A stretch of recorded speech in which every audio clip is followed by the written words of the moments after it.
Bonjour à tous. Je vous remercie d'être là présents aussi nombreux. Je vais partager mon écran de façon à ce qu'on puisse voir la même chose. Ce webinaire, donc, c'est un webinaire sur les mécanismes du conflit. Et quand Noël m'a demandé si je souhaitais intervenir pour la FFMAS, j'ai dit oui, oui, oui, 1000 fois.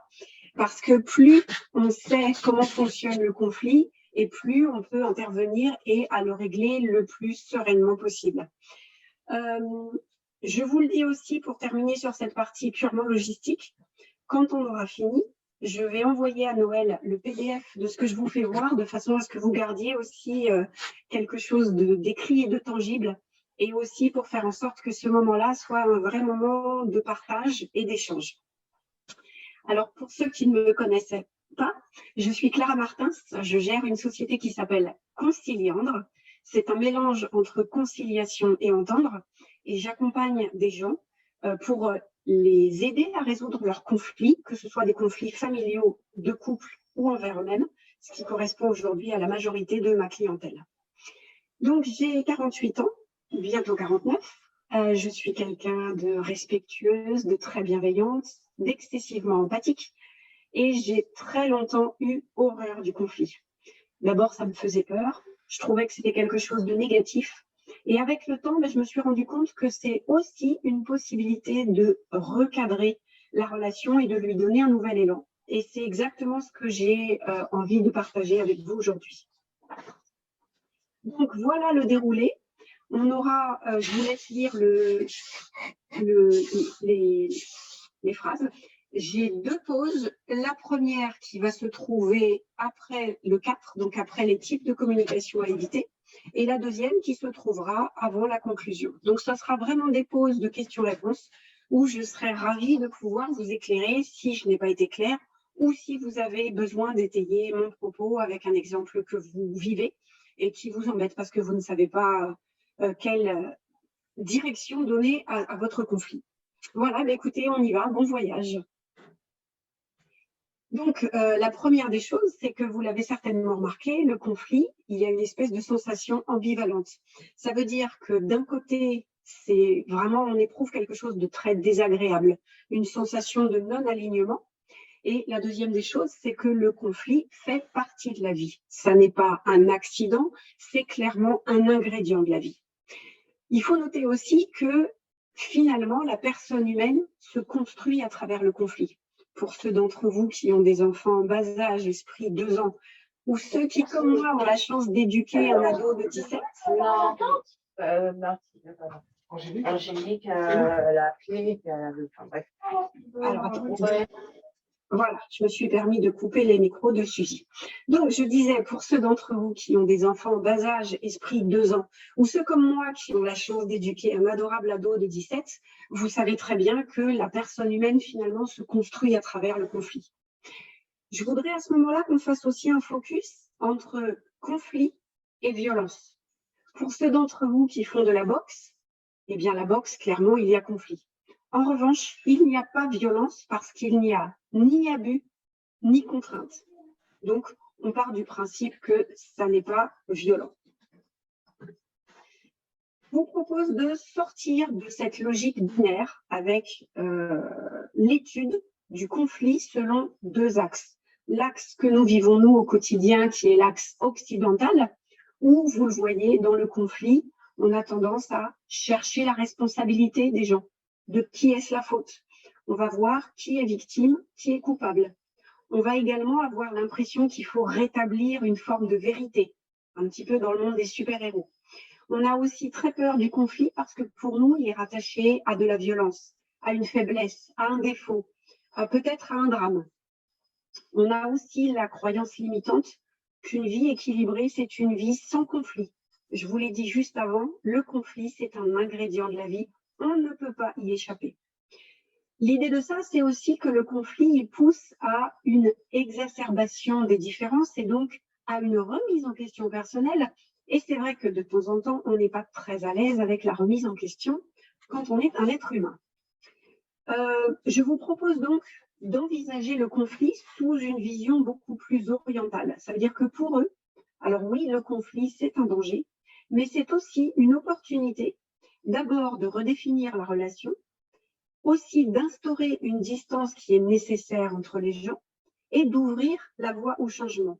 Finalement, pour eux, le conflit en lui-même, ce n'est pas ce qui est important, mais ce sont les stratégies que l'on va mettre en œuvre afin de le résoudre. Finalement, la vérité a peu d'importance pour eux par rapport à l'harmonie. En fait, le conflit, il a un sens. Ça veut dire qu'il veut dire quelque chose. Mais il a également une fonction. Si le conflit est là, ça veut dire qu'on a déjà appréhendé qu'il y avait un problème. Donc, on peut dire qu'en fait, le conflit, c'est un petit peu comme la fièvre. Si je n'ai pas de fièvre, je ne sais pas que je suis malade, donc je ne me soigne pas. Eh bien, grâce au conflit, quelque part, je sens que ma relation est malade et donc je vais pouvoir lui apporter un médicament qui va être la parole, la communication non violente, peu importe, on verra ça en deuxième partie. L'idée de ça, c'est que bien souvent, on dispose chacun d'un point de vue et idéalement, dans un monde parfait, il faudrait pouvoir superposer les points de vue de tous les partis de façon à, comme un puzzle, avoir une vision complète du conflit et donc de sortir de la compétition et de coopérer.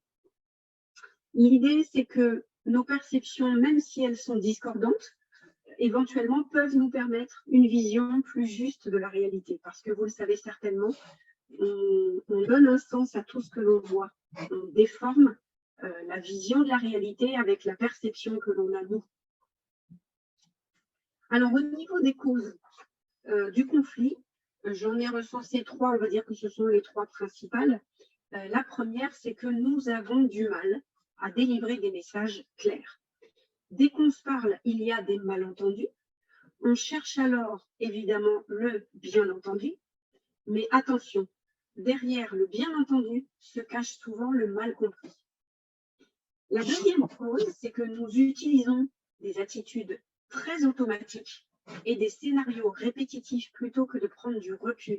Ça veut dire que si quelqu'un va nous énerver en nous disant quelque chose qu'on n'a pas envie d'entendre, comme le taureau, on va voir un signal, on va foncer tête baissée en restant sur cette vision un petit peu binaire, bien, mal, bon, mauvais.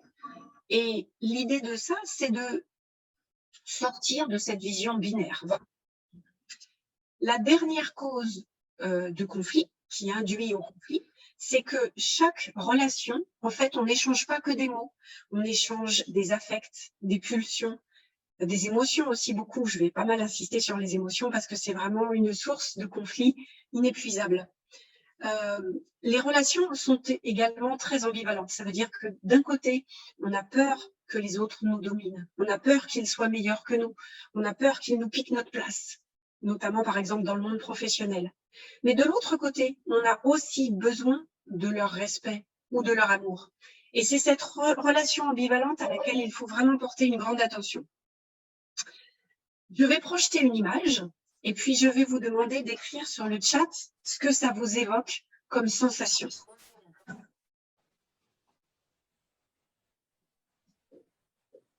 Alors, qu'est-ce que vous évoque cette image ?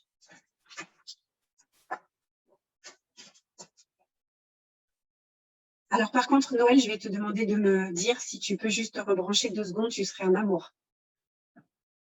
Alors, j'ai... Oula, attention, c'est eu trop. Agression, défense, force, colère, bâillement, peur, croc, danger, défense, agressivité, agressivité, puissance, agressivité, vouloir impressionner, bâillement, agressivité. Génial, merci beaucoup, c'est parfait. Alors là, probablement que certains d'entre vous se disent « Bon, Clara, elle est en train de perdre sa voix à cause des allergies, mais elle est aussi en train de perdre des neurones. On est là pour parler conflit. Elle nous montre un tigre, ça ne va pas du tout. » Si, rassurez-vous, je sais où je vais. Je vais vous parler du cerveau dans la main de Daniel Siegel. L'idée de ça, c'est de vous parler en fait du fonctionnement du cerveau et notamment de la communication et de voir comment elle se laisse déborder par nos émotions. Donc, Daniel Siegel est un neuropsychiatre américain qui a déterminé qu'on peut découper le cerveau en 3 et qu'on peut l'imager dans sa main. Donc, vous avez ici, qui est par mon pouce, le cerveau reptilien, archaïque, qui gère des comportements primaires, la peur, la survie. Il fonctionne de façon binaire, même stimulus, même réaction. vous avez ici, sur la paume de ma main, le cerveau limbique, donc qui est le siège des émotions et des mémoires, et qui recouvre les deux. Vous avez ici le néocortex. Alors, c'est le siège de la raison, le contrôle de soi, le sens des responsabilités, l'analyse des conséquences. On va dire que c'est l'intelligence rationnelle dans son entièreté. Si quelqu'un vous parle et ce que Florentine D'aulnoy-Gong, donc qui est une gestalt psychiatre, va appeler, donc va toucher vos cicatrices, votre cerveau limbique va envoyer un message à l'archaïque en disant « attention, danger ». Et dans ce cadre-là, vous allez réagir de la même façon que si vous aviez en face de vous le tigre que je viens de vous faire voir. Et je vous le dis tout de suite, ce n'était pas du bâillement, c'était clairement de l'agressivité. Alors, dans ce cadre-là, donc, le limbique envoie le message à l'archaïque « attention, danger », et votre cerveau archaïque va faire 3 actions successives. La première, il va envoyer une forte dose de cortisol. La cortisol, c'est l'hormone, le cortisol d'ailleurs, c'est l'hormone du stress, c'est ce qui va vous permettre d'être focalisé sur votre danger. La deuxième réaction, c'est un envoi d'adrénaline, qui est la réponse physique pour vous aider à gérer ce stress. Et la troisième action, c'est ça. On vous débranche votre intelligence rationnelle. Vous vous laissez déborder par vos émotions et en un mot, vous devenez stupide. Alors, afin d'étayer le propos, je vais me permettre de vous parler de moi, d'une expérience que j'ai vécue il y a quelques années maintenant. Donc, je vous ai dit, je suis quelqu'un d'hyper bienveillante et me voilà partie en week-end avec mon mari. On est parti à Budapest. Dans le cadre de notre voyage, on prend le tramway. J'achète donc 10 tickets de tramway. Je rentre et je valide mon ticket. Je le mets d'une façon, aucun bruit, ça ne fonctionne pas. Donc, je le retourne, je le mets de l'autre côté. Toujours pas de bruit. Bon, maintenant, moi, je ne connais pas Budapest. Je me dis que la machine est peut-être défaillante. Je m'assois et je passe un bon voyage. Évidemment, arrive le contrôleur qui vérifie mon ticket et qui me dit qu'il n'est pas validé. Je lui explique que oui, je sais que je l'ai mis et que ça n'a pas fonctionné. Il prend mon ticket, il le met dans la machine, ni une ni deux, ça le valide dans la seconde. Alors, je me dis qu'il y a un problème et qu'il va falloir que je paie une prune. Alors, je lui dis non. Il me dit oui. Je lui dis non. Et là, je commence à sentir mon cerveau qui se déconnecte. Et je commence à voir partir ma bienveillance à tire-d'aile. Parce qu'en fait, ce monsieur est en train de me dire que je ne suis pas quelqu'un d'honnête. Et ça passe pas. Jusqu'au moment où, par bagarre interposée de mots, il me dit « I will call police » et je me rassois sur le siège bien déterminé en croisant les bras et en disant « OK, call police ».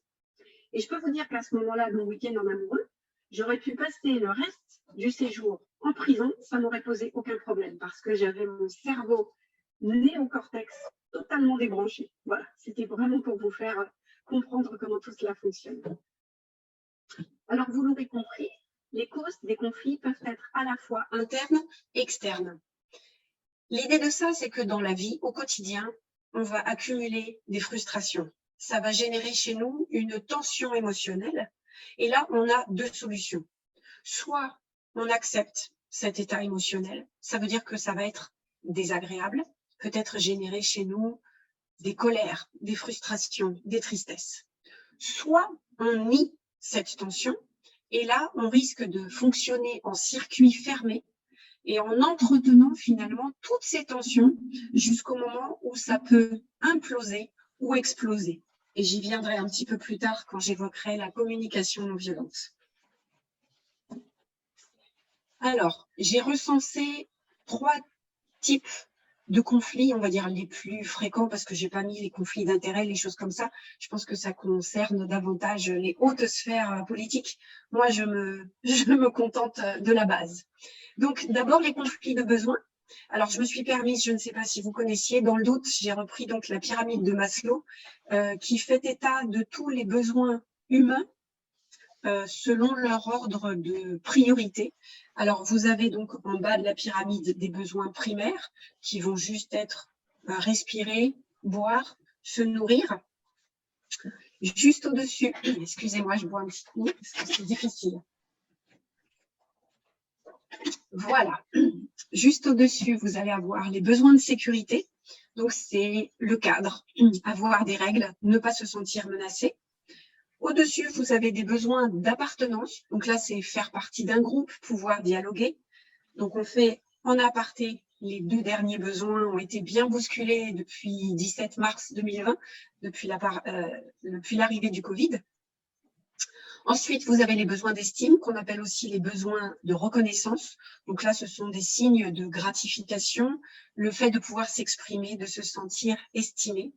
Et enfin, le besoin de s'accomplir, donc la réalisation, pouvoir s'exprimer, être pleinement autonome, évoluer et laisser libre cours à sa créativité. Donc, quand quelqu'un s'oppose à la réalisation de tous mes besoins que je viens de vous citer, de façon consciente ou non d'ailleurs, eh bien, ça peut générer du conflit. Je dois comprendre mon besoin et le traduire en demande claire sans attendre que l'autre devine ou lise dans mes pensées. Ça, c'est très important. J'y reviendrai évidemment quand je parlerai de la communication non violente. Hormis les conflits de besoins, nous avons aussi les conflits de valeurs. Alors là, c'est un peu plus compliqué parce que on va ressentir des divergences au niveau de nos croyances. Et très souvent, ça va toucher des croyances intimes. Alors, ça peut être, par exemple, sur des opinions politiques, religieuses. Ça touche ma personnalité en profondeur. Donc là, c'est beaucoup plus compliqué. Les conflits de personnalité, pour finir. Donc là, ce sont 2 personnes qui ont du mal à se supporter. Alors, c'est encore pire parce qu'il n'y a pas de vraies raisons valables. On va baser notre opinion sur des pressentiments. Et en fait, c'est un petit peu comme un coup de foudre, mais à l'envers. Donc là, c'est pareil, c'est difficile à appréhender parce que c'est super abstrait. Alors, la dynamique conflictuelle. C'est vraiment quelque chose qui va s'orchestrer finalement de façon presque méthodique. Alors, on va prendre un exemple peut-être qui touche votre vie au bureau, par exemple. Eh bien, vous avez quelqu'un qui, en face de vous, va parler très fort au téléphone. Et puis, ça vous agace parce qu'on est en open space et qu'on a besoin de se concentrer quand on est sur un dossier un petit peu touchy. Alors, vous n'allez rien dire parce que vous ne savez pas comment le dire, c'est un peu gênant. Et puis, parce que vous ne voulez pas blesser l'autre, même si profondément, ça vous dérange. Et puis, cette même personne, par exemple, va manger sur son poste de travail entre midi et 2. Et vous, vous avez aujourd'hui un dossier très, très important pour lequel vous avez besoin d'une concentration immense. Et vous avez fait le choix de ne pas partir déjeuner justement pour vous concentrer sur ce dossier. Vous ne dites rien. Et en fait, vous passez votre temps à ne rien dire. Mais vous accumulez des heures, des tensions, des frustrations. Mais vous ne dites absolument rien. L'idée de ça, c'est que ça va provoquer chez vous de l'anxiété. Vous avez l'impression de ne pas être compris, peut-être même de ne pas être respecté. Parce que pour vous, le respect, ça correspond à un certain nombre d'éléments, mais pour l'autre, le respect, c'est quelque chose de différent. Donc, vous avez l'impression de ne pas être compris. Ça va provoquer chez vous un conflit intérieur. Vous allez être ébranlé. Et vous allez vraiment chercher du sens en vous disant, mais je comprends pas, il y a encore quelques mois, j'adorais cette fille et on partait déjeuner ensemble et on était super copines. Ou alors, et ce garçon était formidable et on échangeait, je comprends pas comment j'en suis là aujourd'hui. Jusqu'au moment où va arriver la reconnaissance du conflit et donc le conflit est déclaré et possiblement chacun peut rester sur ses positions. À ce stade-là, j'ai envie de vous dire que je suis excessivement intelligente et que vous êtes tous d'une stupidité effarante. Non, alors bon, coupez pas, c'était une vanne. C'est simplement pour vous expliquer le type de communication qui génère du conflit. Et avec ce que je viens de dire là, je suis à peu près sûre qu'on va se faire la gueule. C'est chouette.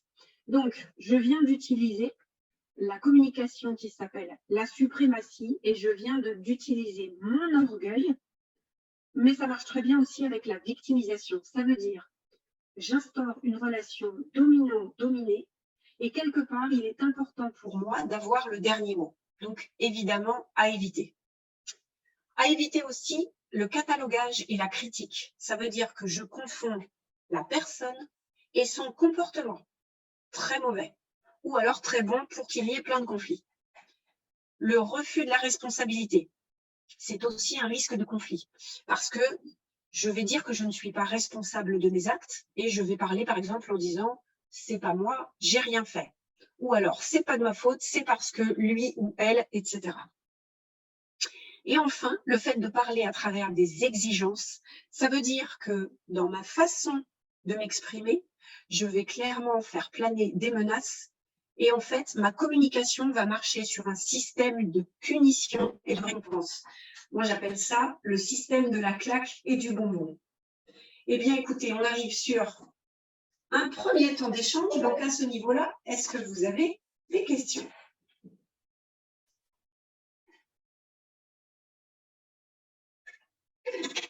On a quelque chose, Noël, ou est-ce que je continue?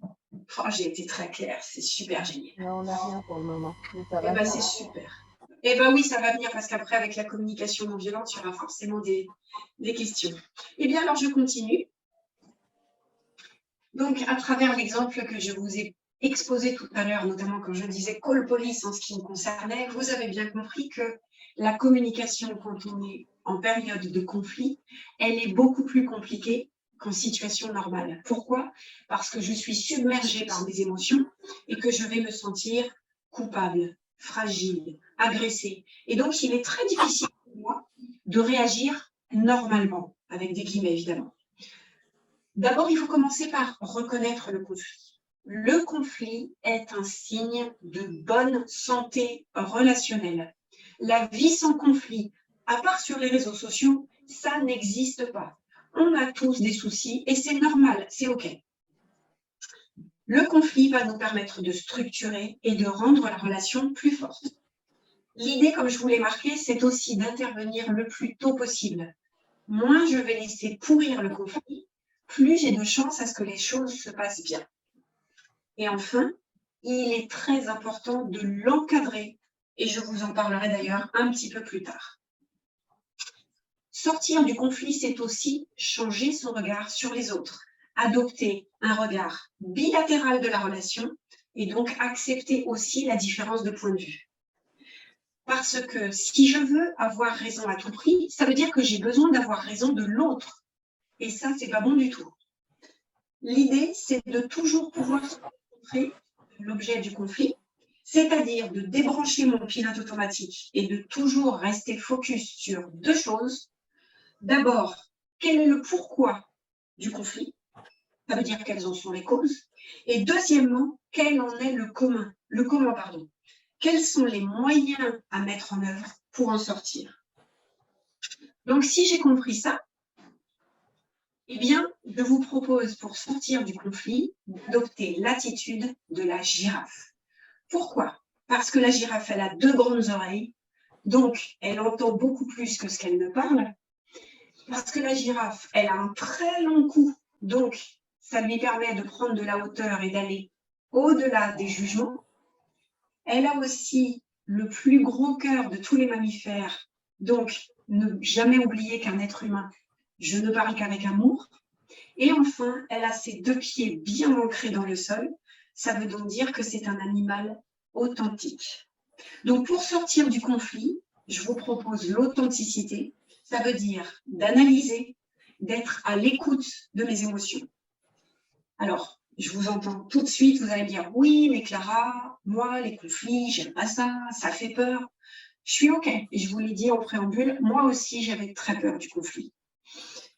L'idée de ça, c'est vraiment d'accepter la confrontation. Pourquoi? Parce que la peur, c'est une énergie qui est énorme, c'est vrai, et ça peut nous tirer vers le bas.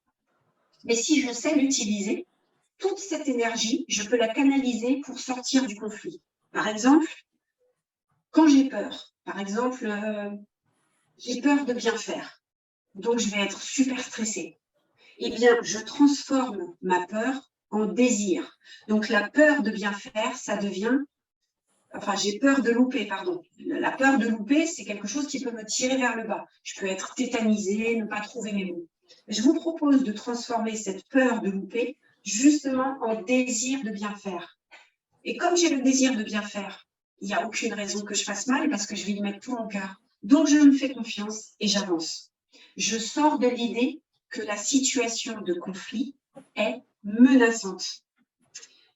Donc, je me relie en priorité à mes émotions, à mon ressenti.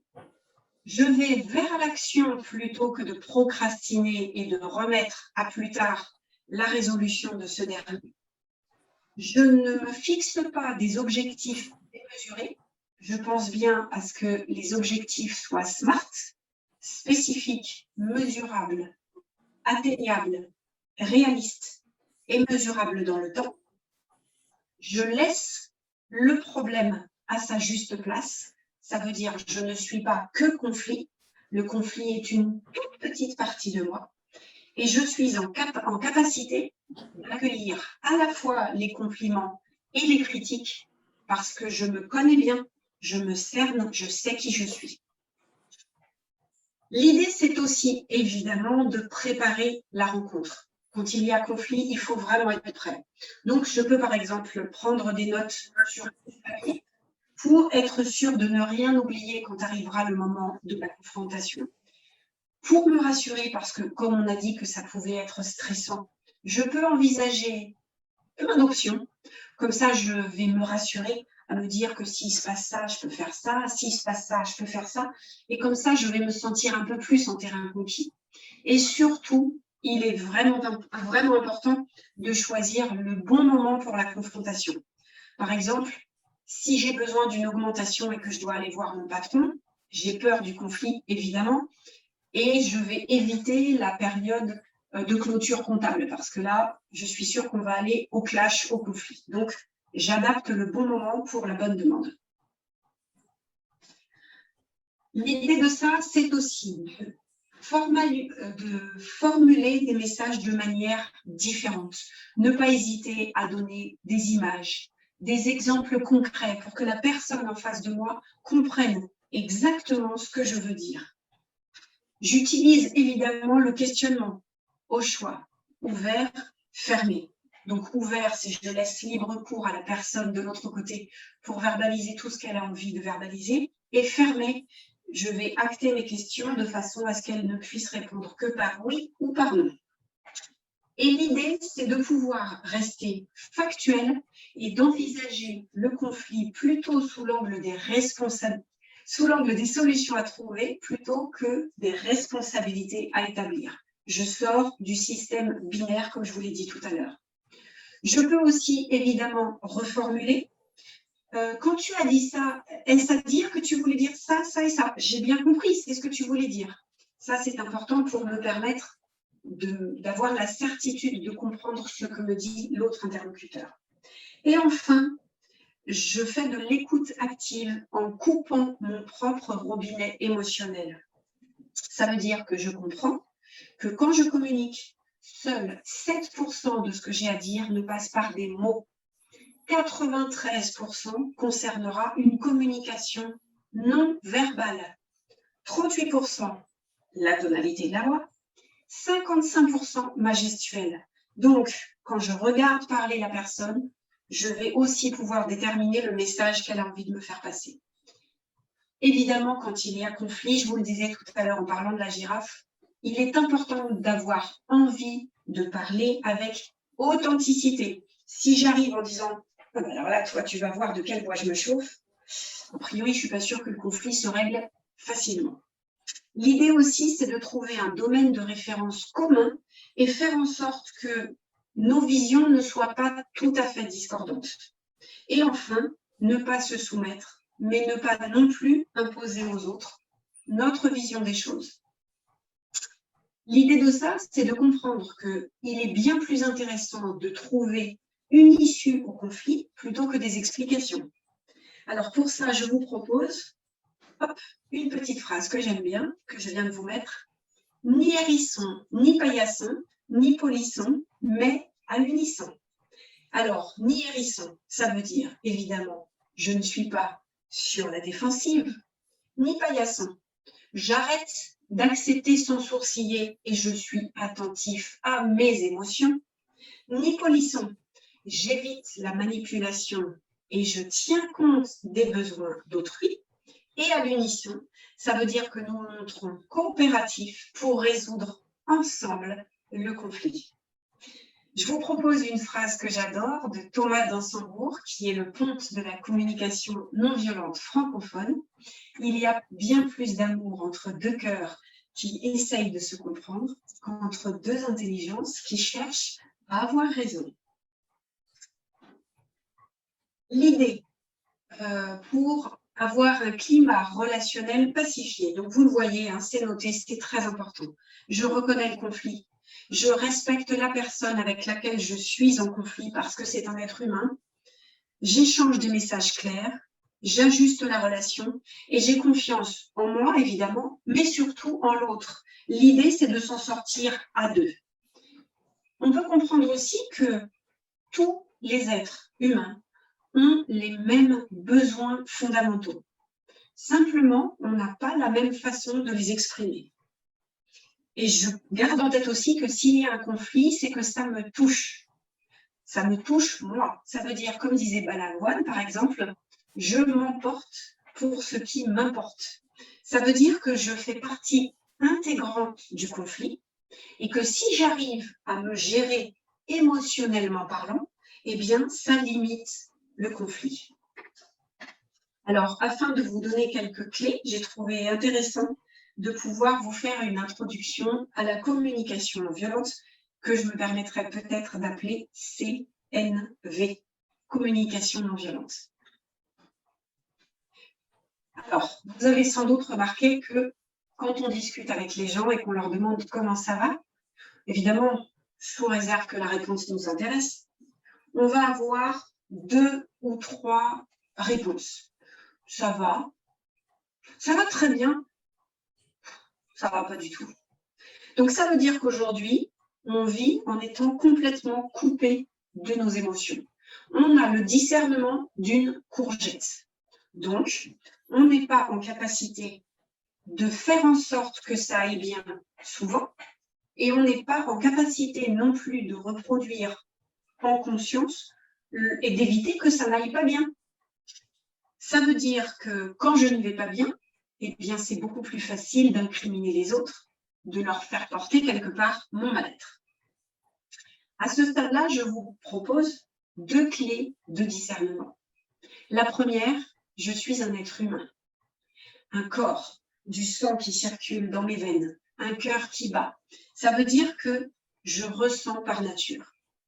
Même si la société dans laquelle on vit nous pousse à raisonner, le cerveau gauche, la logique, les mathématiques, il n'y a pas que ça. On est aussi un être humain, on va ressentir, et notamment des émotions.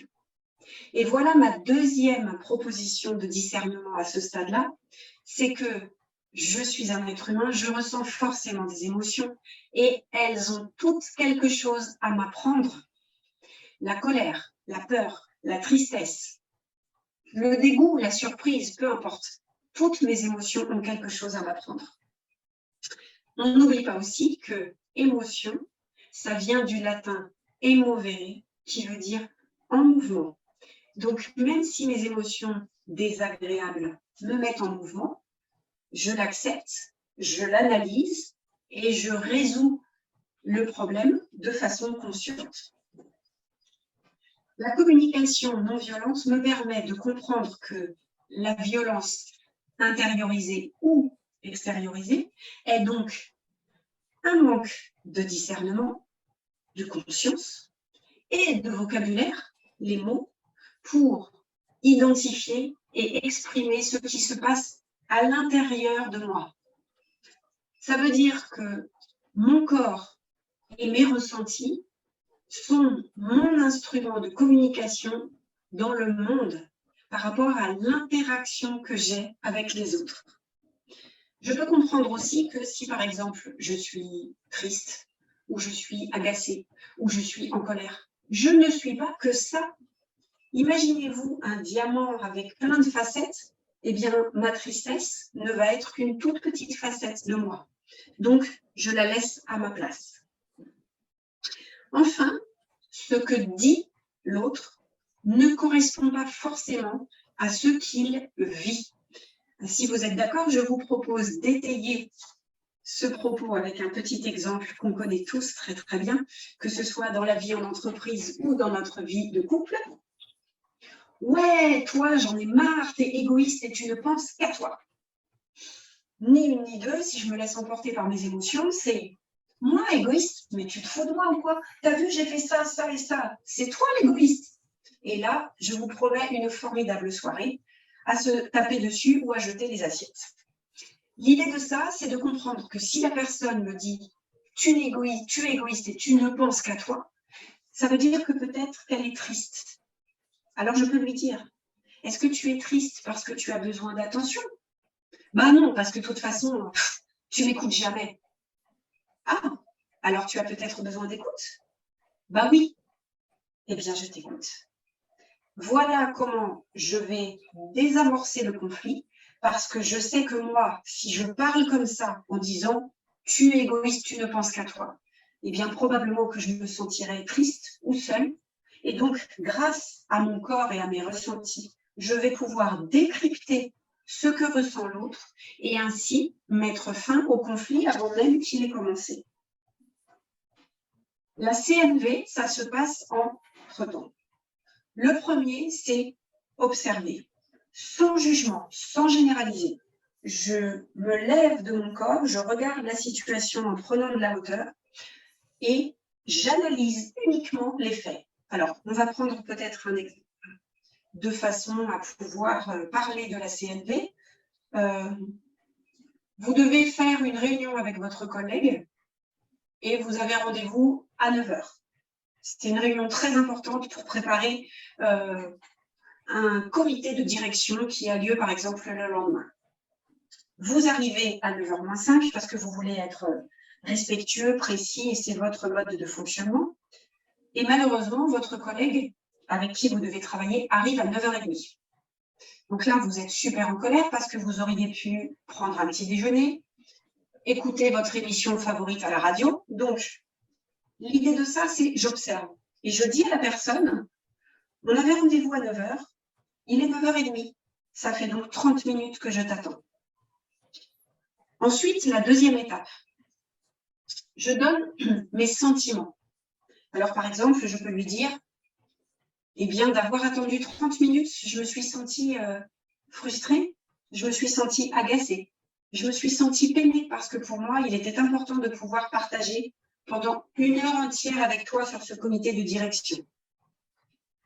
La troisième étape, c'est que derrière les sentiments, il y a un besoin. Alors, par exemple, je viens de dire, je me suis sentie peinée, agacée. Eh bien oui, parce que moi, j'avais besoin de partage. J'ai un besoin de partage. J'ai besoin aussi d'échange avec toi. Donc, je suis peinée et agacée parce que j'ai besoin de partage et d'échange. Et la dernière étape de la communication non violente, c'est vraiment de pouvoir exprimer une demande claire. Dans mon exemple, je ne sais pas pourquoi tu es arrivé en retard et à la limite, peu importe. Maintenant, la demi-heure qui nous reste, on va vraiment la passer à travailler. Par contre, ma demande, s'il te plaît, pour les prochaines fois, c'est que quand tu sais que tu arrives en retard, envoie-moi un SMS, comme ça, moi, je peux commencer à travailler sur autre chose. Ça te va comme ça? Et là, vous désamorcez le conflit. Vous n'êtes plus fâché contre votre collègue. Ça veut dire que vous n'avez pas de rancœur et vous pouvez tout à fait travailler convenablement. Mais en même temps, vous vous êtes exprimé clairement et donc vous n'avez pas de tension. Alors, nous voilà sur la deuxième partie de questions-réponses. Est-ce que vous avez peut-être des besoins, des questions, peut-être par rapport à quelque chose que vous êtes vous-même en train de vivre, je ne sais pas. Alors, tu as une question, c'est comment on fait évoluer l'échange si on a en face quelqu'un d'hermétique qui ne veut pas résoudre le conflit? D'accord. Alors, c'est une super bonne question parce qu'effectivement, vous l'aurez compris, un conflit, ça se fait à deux. Donc, si moi, j'ai très envie de résoudre le conflit, peut-être que l'autre n'est pas dans cette posture-là. À travers la communication non violente, c'est ça qui est génial, c'est que je ne vais exprimer que ce que moi, je ressens. Et ce que moi je ressens, c'est non négociable. Ça veut dire que l'autre peut être buté, borné, je ne sais pas moi, entêté. C'est son problème, c'est pas le mien. D'ailleurs, j'ai oublié de vous spécifier, et je le fais tout de suite, que quand j'exprime mon sentiment, je le fais en parlant à la première personne du singulier. Je ressens de la colère, je ressens de la tristesse, parce que ça veut dire que je ne parle que de moi. Jacques Salomé disait, il dit, le pauvre, pardon pour lui, il dit toujours... Encore là. Mais oui, pardon, Jacques. Donc, il explique que quand je parle en disant tu es égoïste, tu ne penses qu'à toi, il appelle ça les relations klaxon. Donc, pour revenir à la question, admettons, j'ai mon patron qui me met des bâtons dans les roues, et puis c'est quelqu'un qui, au niveau hiérarchique, est au-dessus de moi, bien sûr, et il va me donner plein de choses à faire, et il ne va pas penser que moi, je suis fatiguée ou que j'en peux plus parce que je travaille bien et vite, et il va charger la mule. Alors, l'idée de ça, c'est vraiment de pouvoir lui dire, tu m'as donné 4 différents dossiers à gérer en 2 jours, qui sont les dossiers un tel et un tel. Et moi, là, je me sens vraiment débordée. Je me sens dépassée. Mon besoin, c'est de travailler proprement, avec beaucoup d'intérêt, avec toutes mes capacités. Et là, mon besoin, il n'est pas respecté, parce que j'ai trop de dossiers à gérer dans la courte échéance que tu m'as donnée. Donc, si tu es d'accord, on peut se voir une demi-heure et tu vas trier sur les 4 dossiers lesquels sont les plus importants selon toi, avec un vrai enjeu, de façon à ce que je puisse travailler dessus en priorité. On va dire on est lundi, une échéance vendredi, ça me laisse la semaine. Et les 2 autres dossiers, si tu es d'accord, je les fais la semaine prochaine. Ça te va? Alors évidemment, l'idée, c'est qu'ils répondent oui. Et si vous faites vraiment face à quelqu'un qui est de très mauvaise foi, ce qui malheureusement peut arriver, eh bien dans ces cas-là, vous dites, ça me va, c'est ton choix et c'est toi le patron, donc je ne peux rien faire. En revanche, je te le dis, je vais être obligée de bâcler mon travail parce que le temps qui m'est imparti ne me permet pas d'aller au fond des choses comme j'aime le faire. Donc je vais être frustrée, mais ça, je vais le gérer. C'est à moi de le gérer. Comment ça? J'ai pas de commande de son sur le PC, qu'est-ce que tu racontes? Alors, je vais... Hop. Ah, ça y est, c'est bon. Donc voilà, l'idée, c'était vraiment simplement de vous faire comprendre que quelque part, nous avons, toutes les cartes en main, même si on fait face à des gens qui ne veulent pas entendre.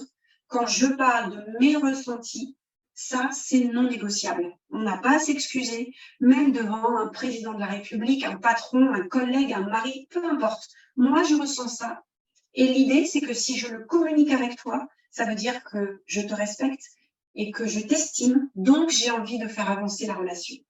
Voilà, j'espère avoir été claire. Est-ce qu'il y a peut-être d'autres questions, Noël? Tu as une autre question.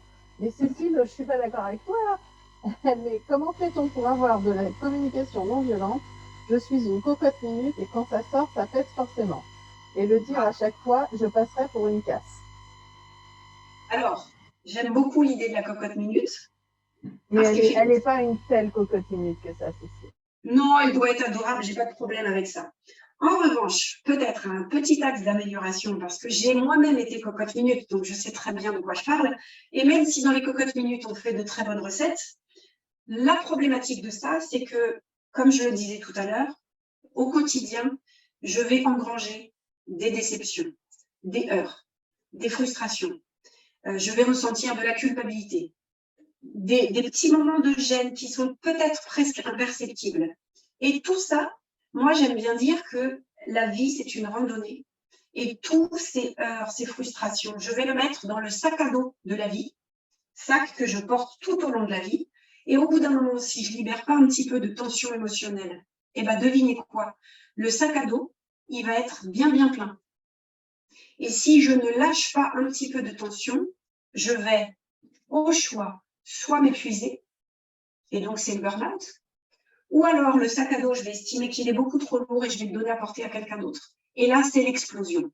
Ça veut dire que quand j'explose et que j'estime être peut-être un peu soupe au lait ou des termes que j'entends de temps en temps, ça veut probablement dire que j'aurais pu m'exprimer bien en amont, exprimer mon désaccord, demander de l'aide, peut-être apprendre à donner sans attendre en retour, peu importe. Je me suis mal positionnée par rapport aux autres et ça, je peux le corriger. En tout cas, c'est ce que je vois moi avec les clients que j'ai le bonheur de guider parce que le positionnement par rapport aux autres, c'est vraiment quelque chose d'essentiel. Est-ce qu'il y a peut-être une autre question? Oui. Alors, lorsque le supérieur indique que son rôle est d'apaiser les conflits, même si des comportements sont à reprendre, je dois faire le dos rond. Alors oui, mais le dos rond, c'est pas une bonne chose parce que le dos rond, la finalité du dos rond, c'est que c'est moi qui prends le conflit pour moi et je le mets dans mon sac à dos et je peux vraiment me faire du mal à ma santé. Donc, si le patron, il veut vraiment arranger les conflits, je fais entendre ma voix. Alors, l'idée, c'est pas d'être la chieuse qui est jamais d'accord ou jamais contente avec ce qu'on lui propose. L'idée, une fois de plus, c'est de rester ultra factuel. Tu veux arranger les conflits, c'est génial. Voilà, il s'est passé ça tel jour, telle heure. Ça, tel jour, telle heure. Moi, je te propose ça ou ça. Est-ce que ça te va? Et l'idée de ça, ce qui est vraiment redoutable, c'est de pouvoir anticiper, avant d'aller voir, comme je disais tout à l'heure, le fait de préparer un entretien avec le patron, de ne pas, entre guillemets, lui laisser trop la main. Je sais où je vais, je sais ce que je veux et je prépare mon entretien. Je me rassure et, encore une fois, j'ai les mains dans le cambouis tous les jours. Des fois, les patrons, ils sont adorables, mais un peu déconnectés. Ils vivent dans une sphère qui ne sont pas les nôtres, en fait. Donc, à partir de là, je prépare mon entretien, je reste ultra factuelle et je fais des propositions pragmatiques qui pourraient éventuellement arranger les deux parties. Et là, c'est du bonheur. Est-ce qu'il y a peut-être d'autres questions? Comment faites-vous pour communiquer avec un ado à qui il faut répéter les choses constamment? Non, je dis non, Michael, les ados, ils écoutent, c'est bien connu. Et ils obéissent tout de suite. Au doigt et à l'œil. Au doigt et à l'œil. Absolument. Je le vis au quotidien, moi aussi. 17 ans, c'est formidable. Alors, la première des choses, et c'est pas la plus simple, c'est d'accepter que cet adolescent n'est plus un enfant. Il n'a pas encore la majorité, mais la majorité, on va dire, c'est un être humain à part entière. Il n'est pas à notre image. Il a donc peut-être des façons diamétralement opposées de réagir que nous, et ça, c'est OK. Ça, je le dis parce que déjà, ça pique un peu en général. Je prends mon exemple. Je suis du genre à anticiper un rendez-vous, à me lever à 7 h du matin pour partir à 9 parce que j'aime réfléchir, prendre mon temps, petit déjeuner. Et mon fils, lui, est du genre pour partir à 9 h, à mettre le réveil à moins 10, le temps d'une douche, il brosse les dents et c'est parti. Donc voilà, ils sont différents de nous. La chose, c'est aussi de pouvoir créer du lien. Pourquoi? Parce que c'est ce que nous dit aussi la communication non violente. Aujourd'hui, on est dans le monde du faire avec nos enfants. Tu as fait tes devoirs, tu as brossé tes dents, tu as fait ton lit, t'as fait, ok. Mais est-ce qu'on s'intéresse à un moment donné à qu'est-ce que tu ressens? Comment tu te sens aujourd'hui? Et ta journée, elle s'est bien passée? Est-ce que tu as des rêves? Qu'est-ce qui te fait peur dans la société dans laquelle on vit? Etc., etc. Ça veut dire qu'on ne fait plus du tout de lien. Donc l'idée, alors on va prendre un exemple avec ce que je connais, une chambre qui n'est pas rangée, par exemple. Alors, on arrive, c'est un foutoir pas possible dans cette chambre-là, alors que notre ado ou notre enfant, ça marche à tous les âges, évidemment, est en vacances. Donc là, j'ai passé, moi, une super mauvaise journée. J'ai la rage de tout ce qui s'est passé à mon travail. Je rentre, il est 19 h 30, je n'ai pas préparé un pet de dîner. Mon mari est en déplacement et je rentre dans la chambre et je vois même plus la couleur du sol. Donc, raisonnablement, j'ai qu'une envie, c'est de péter un câble et de lui taper dessus. Eh bien, ça n'est pas la solution. La solution, c'est peut-être de dire, alors, je suis hyper contente de te voir. Justement, je voulais que tu puisses me raconter ton match de foot, parce que cet après-midi, je voulais poser une journée de congé.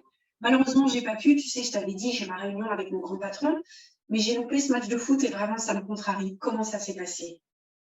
Oh, Mais non, t'as marqué un but? Waouh, je suis super fière de toi. Bravo, c'est génial. Alors écoute, si tu es d'accord, je te propose, je vais aller préparer le dîner parce qu'il est tard et j'ai rien fait. Tu ranges ta chambre parce que là, manifestement, il y a une ou deux affaires à mettre au sale, une ou deux affaires à ranger dans les étagères, plus tes jouets à classer. Et on est bien directif, j'explique exactement ce que j'attends de lui.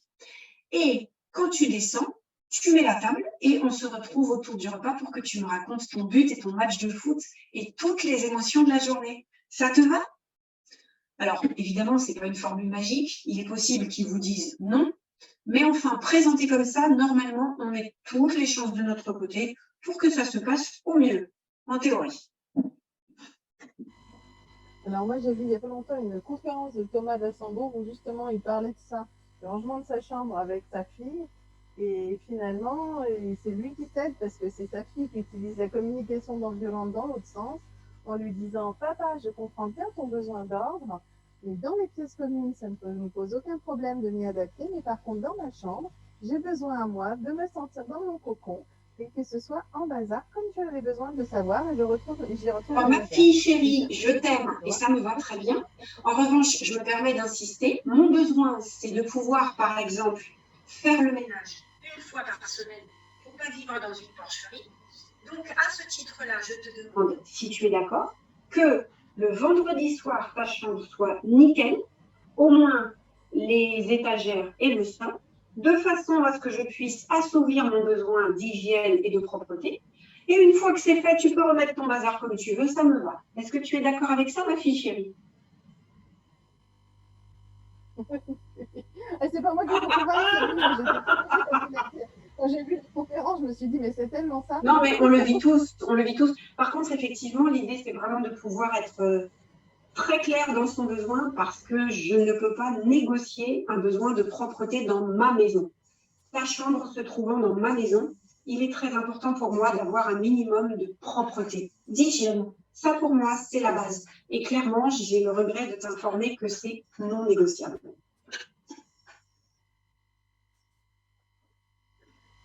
J'ai pas d'autres questions. Est-ce que vous en avez?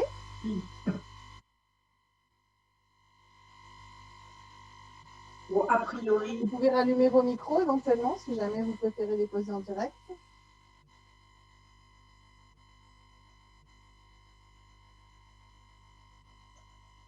Moi, j'ai trouvé ça très clair et très agréable.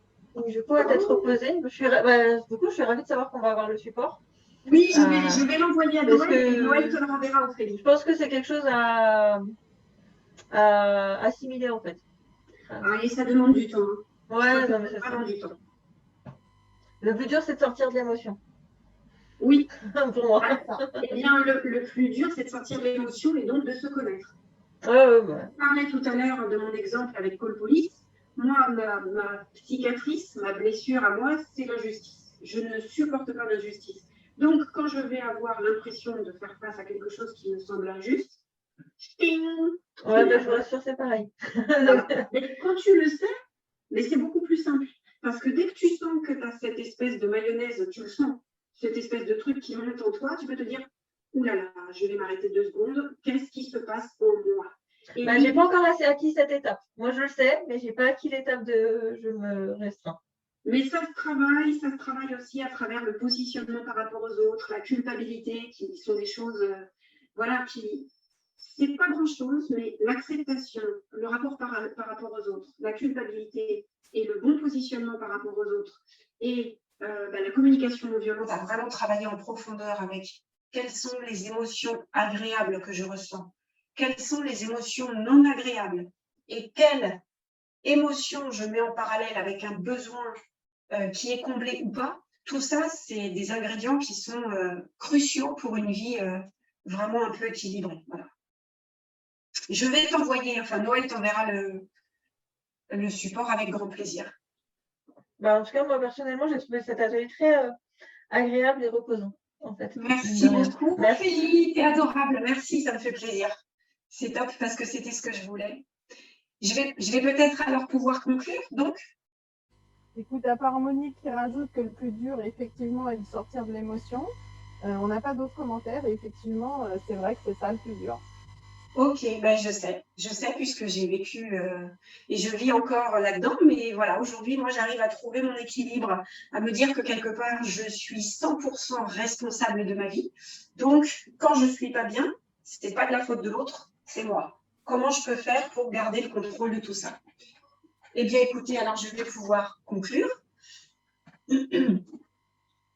Donc, quand je m'exprime, il est très important, je vous l'ai dit tout à l'heure, de pouvoir m'exprimer en disant je et de ne pas hésiter à m'affirmer de façon claire.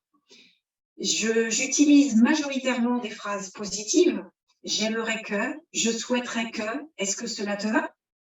Je défends mes droits, évidemment, sans remettre en cause ceux des autres, et je suis attentif à mes émotions.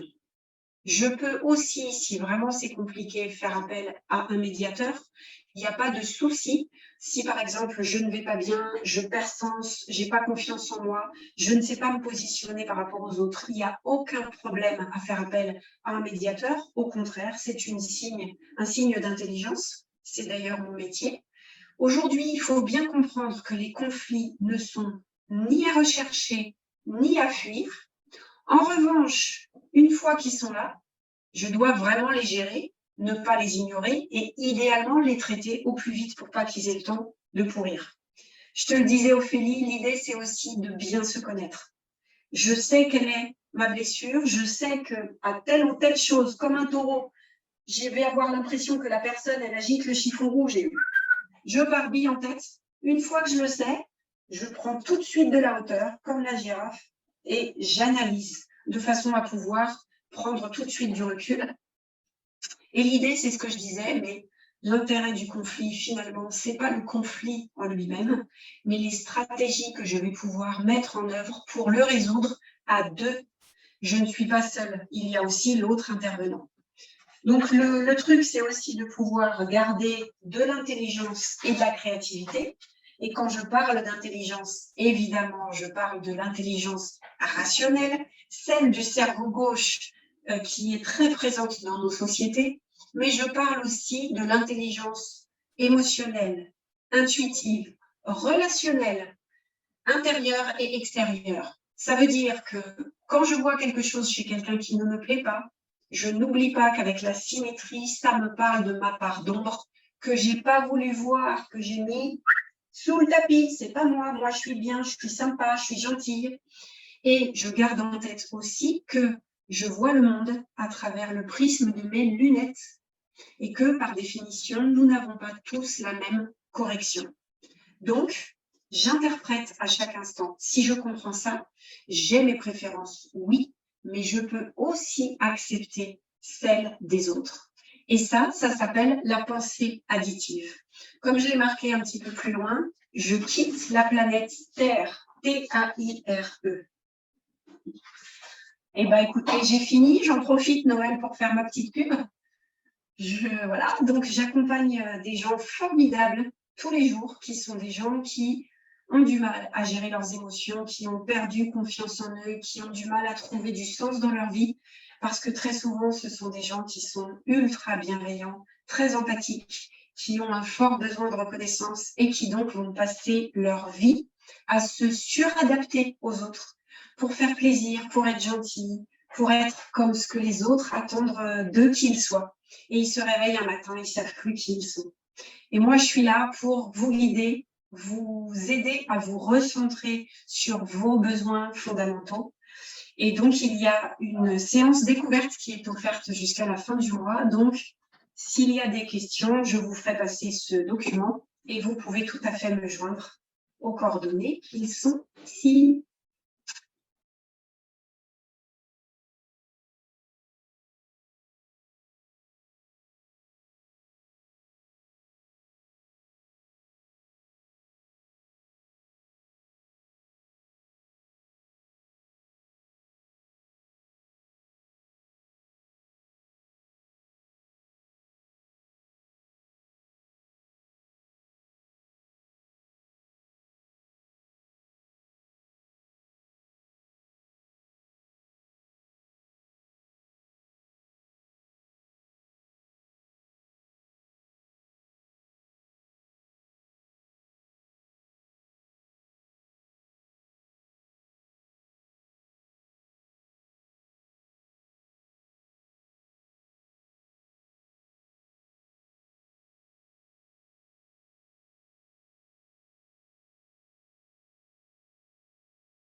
Hop.